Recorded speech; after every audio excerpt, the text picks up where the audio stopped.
My girlfriend said, "My ex is coming to our housewarming. He's part of my life. Deal with it." I smiled, totally. So I invited my old crush from college and introduced her as the one I should have chosen. The room went silent for 10 minutes before my girlfriend finally lost it. I, 28, male, had been with Barbara, 27, for 2 years when she announced her ex-boyfriend was coming to our housewarming party. Not asked, told. She said it while arranging wine glasses in our new kitchen, voice casual, like she was reading a grocery list. "Joshua is coming Saturday. He's part of my life. Deal with it." The Allen wrench in my hand felt suddenly heavy. I looked up from the furniture instructions. "Totally," I said. My voice came out calm. She smiled, pleased, and went back to organizing stemware by height. That night, I opened my laptop and searched for a name I hadn't typed in 6 years. Lisa Mitchell, the woman I almost dated in college before life pulled us apart. Her profile showed she was still single, still in the city, still had that sharp smile from late-night study sessions. I sent a message at 11:47 p.m., strange question. Free Saturday evening. The housewarming would become a battlefield, but Barbara had drawn the lines herself. Barbara worked in pharmaceutical sales. High energy, collected people like trophies, the kind of woman who needed an audience to feel real. I'm a structural engineer. I analyze load-bearing capacity for a living.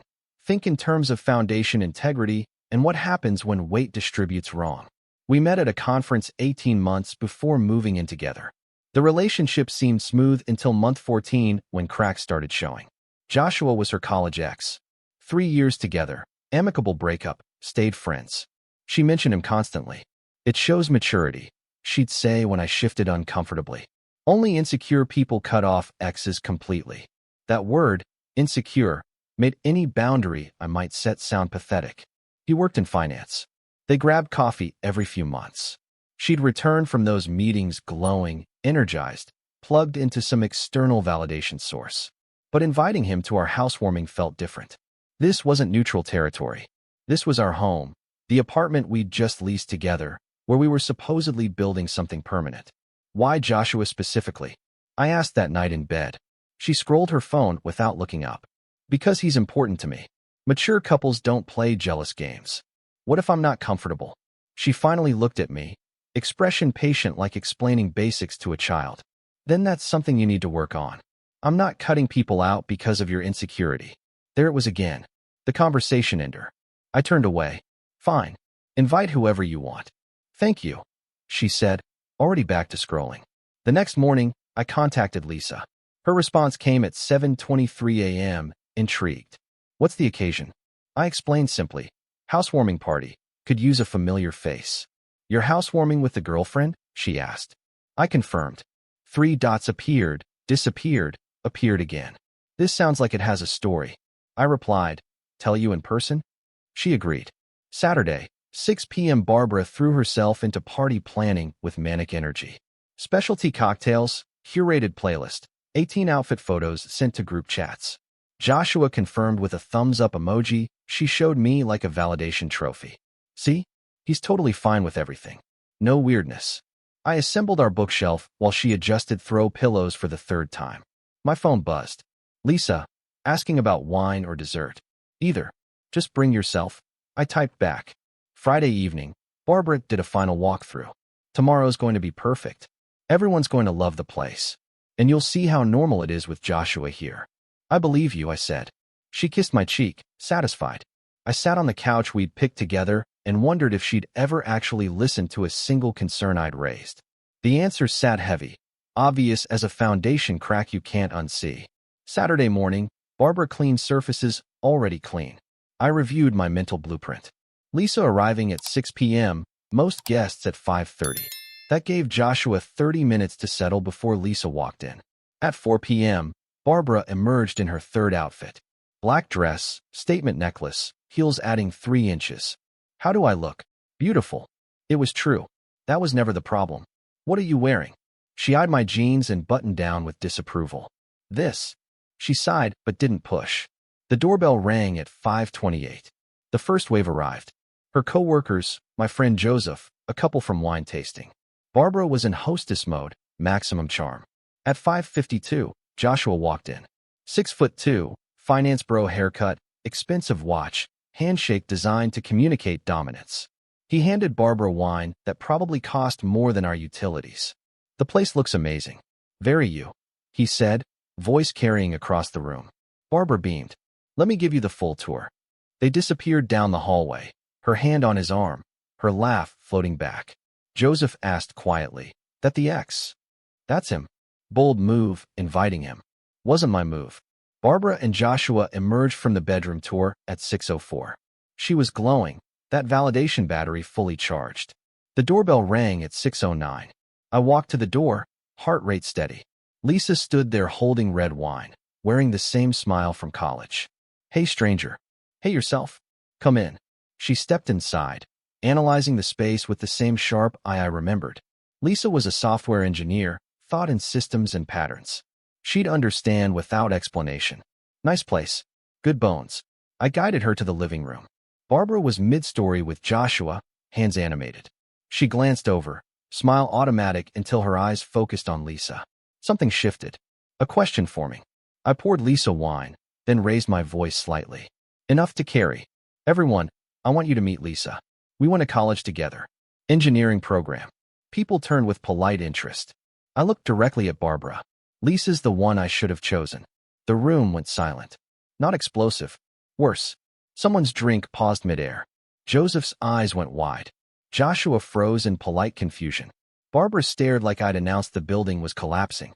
Lisa sipped her wine, raised an eyebrow with the faintest smile. She understood immediately. The silence stretched. 5 seconds. 10. 15. Someone cleared their throat.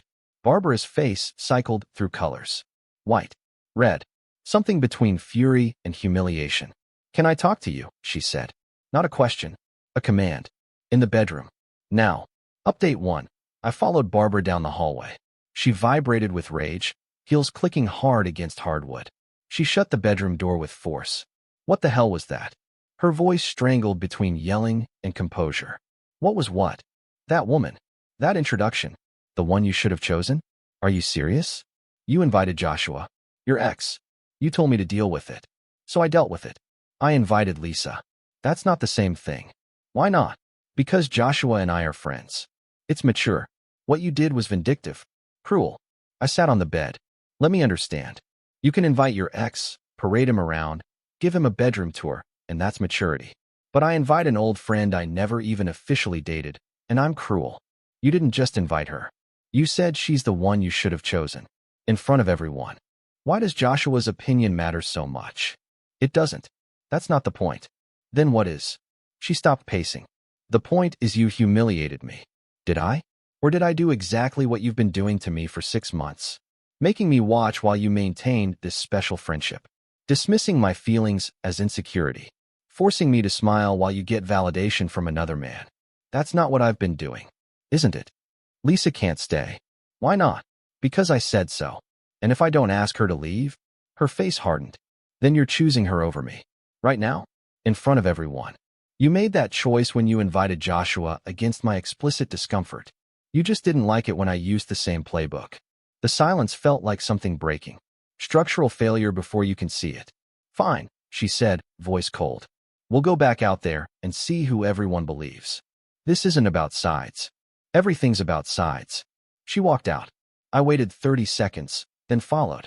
The party had fractured into awkward clusters. Barbara was at the drink table with Joshua, posture rigid, laughed too loud. Lisa stood by the window with Joseph. I joined them and quietly explained everything. Joshua, the coffee dates, the insecurity weapon, the dismissal of boundaries. So you invited me as proof you're not insecure? Lisa asked. No. I invited you because I wanted someone here who actually gives a damn about me. Not my apartment. Not my stability. Me. Her expression softened. That's incredibly sad. Across the room, Barbara watched us. Joshua had his hand on her shoulder. People made excuses. Early mornings. Prior commitments. The crowd thinned rapidly. By 7:15, only Joshua, 2 co-workers, Joseph, Lisa, and us remained. Barbara walked over, face composed but eyes furious. Lisa, it was nice to meet you. But I think you should go now. Lisa looked at me. I nodded. She set down her glass. Of course. As Lisa moved toward the door, Barbara added, make sure you take him with you. since he clearly wants to be with you instead. The remaining guests went statue still. Lisa paused, turned back. Actually, I don't think this is about me at all. I think this is about you realizing that inviting exes to prove maturity backfires when someone calls your bluff. Good luck. She left. The door clicked shut. Update 2. What followed wasn't chaos. It was 10 minutes of excruciating silence where everyone understood exactly what occurred, but no one knew how to address it. Barbara stood frozen. Joshua looked between us, confident facade cracking. Joseph checked his phone intently. Say something, Barbara finally demanded, voice shaking. He brought another woman to our housewarming. Introduced her as the one he should have chosen. And you're all just going to stand there. Nobody spoke. That's different, Joseph said quietly. How? One coworker asked. Emily. How is it different? Because Joshua and I are mature adults maintaining friendship. What he did was petty revenge. Was it revenge? Emily asked slowly. Or showing you how it feels? Whose side are you on? I don't think there are sides. I think there's a guy tired of being told his feelings don't matter. Joshua spoke. Maybe we should call it a night. No. You all need to understand what he did. He humiliated me. On purpose. Barbara. I said from the kitchen, collecting glasses. You humiliated yourself. Her head snapped toward me. Excuse me. You invited your ex despite my clear discomfort. Dismissed my feelings as insecurity. Gave him a bedroom tour. Laughed louder when he was around. Made me watch while you got validation from another man in our home. That's not what I was doing. Then what were you doing? Because you wanted to prove something. That you're mature. Sophisticated. Above jealousy. You wanted Joshua here as proof you're the kind of woman who stays friends with exes. You wanted me to see you through his eyes. Valuable. Desirable. Worth the maintenance. Silence choked the room. Joshua shifted. I should go? This is between you two. I'm sorry. He left quickly. Barbara watched him go, face crumbling. You did this. You ruined everything. I didn't ruin anything. I stopped pretending. Joseph and the co-workers exited within 60 seconds. Then just Barbara and me, surrounded by half-empty glasses and wreckage. I want you to leave. This is my apartment too.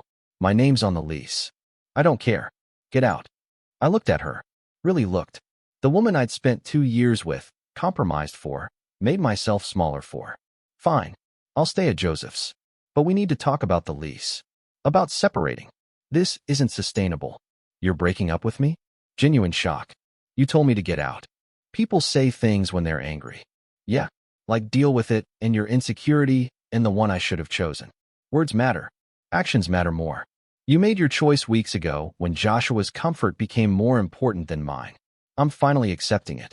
I grabbed keys and wallet. Paused at the door. For what it's worth, I did love you. But I can't love someone who only values me when I'm convenient. Who weaponizes therapy language to shut down boundaries. You want to mature? Mature is recognizing when something's broken and having the dignity to walk away. I left her standing there, surrounded by the perfect party she'd destroyed herself. Update 3. Joseph's couch became home for a week. Barbara sent 43 texts over 3 days. First angry. You embarrassed me. Everyone knows you're the asshole. Then bargaining. We can work this out. I overreacted. Finally desperate. Please come home. I'm sorry. I responded once on day 4. Coming Saturday for my things. Please have someone there. She called. I didn't answer. Lisa texted Tuesday. Hope I didn't make things worse. I replied. You didn't. You made the truth visible. Thank you. We met Thursday for coffee. She looked calm, intelligent, present in a way Barbara had never managed. That was intense, she said, stirring her latte. I explained the lease. 10 months remaining. Neither could afford it alone. We'd negotiate. One buys out the other or both walk. What do you want? Lisa asked. Out. Completely. It was her vision anyway. I just assembled furniture and signed where she told me. That's sad. Yeah. Second time she'd said it. Both times right. For what it's worth, I'm curious about the should-have chosen thing. I met her eyes. We almost dated in college. The timing was wrong then. Maybe it still is. I'm a mess. Homeless. Breaking a lease. Ending a 2-year relationship spectacularly. Or maybe the timing is finally right. Not for jumping in, but for figuring out who you are when you're not making yourself smaller. We talked 2 hours. About college, the years since, her software work, my engineering projects. It felt easy. Natural. like talking to someone who listened instead of waiting their turn. Saturday, I returned with Joseph. Barbara had her sister there, severe woman who'd never liked me. Good. Businesslike. I talked to a lawyer about the lease, Barbara said immediately. And if you walk and I can't cover it, both our credit gets destroyed. So you pay half for 3 more months while I find a roommate. Then you're free. What if you don't find one? My problem, not yours. Most reasonable she'd been in weeks. We put it in writing, both signed, sister witnessed. I packed my things. For boxes, 2 suitcases. My contribution to our shared life. Should have told me something months ago. Loading the last box, Barbara came downstairs. Can I ask something? Sure. Are you going to see her? Lisa? Probably. We're friends. Just friends. Does it matter? I guess not. She wrapped her arms around herself. I really did love you. I know. But you loved the idea of me more than the actual me. You loved having a stable boyfriend with a good job who didn't complicate your social life. You loved what I represented, not who I was. That's not fair. Maybe not. But it's true. I got in the car. Joseph drove away. In the rearview mirror, Barbara stood on the sidewalk, getting smaller until she disappeared completely. 3 months passed in reconstruction blur. I found a 1-bedroom across town. Smaller, but entirely mine. I picked furniture, chose paint colors, arranged space how I wanted it. Not Pinterest board dictated. Barbara found a roommate month 2. Her sister's friend. Someone who could tolerate constant validation seeking. I paid my portion as agreed. Month 3 ended with formal lease release via email. No personal message. Just legal documentation. Clean break. Mutual friends said Joshua stopped responding to her texts. She'd tried reconciliation. He declined. Apparently watching someone weaponize an ex wasn't attractive. Lisa and I saw each other regularly. Coffee turned into dinners, hiking trips, museum visits, long conversations about everything and nothing. We took it slow.